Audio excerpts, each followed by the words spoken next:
So ito na mga idol, dinidemolis na yung mga barong-barong dito, kahoy.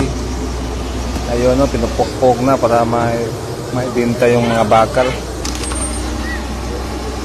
Ayun o, yung balibula namin sira na din. Ayan, ang laki na ng area. Magkano kaya ang rentahan dito sa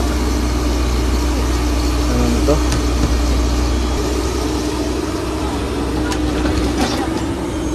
Tayuan ito ng mga housing, yung custores mga idol. Ito, laki na. So ito na mga idol, dinidemolis na yung mga barong-barong dito.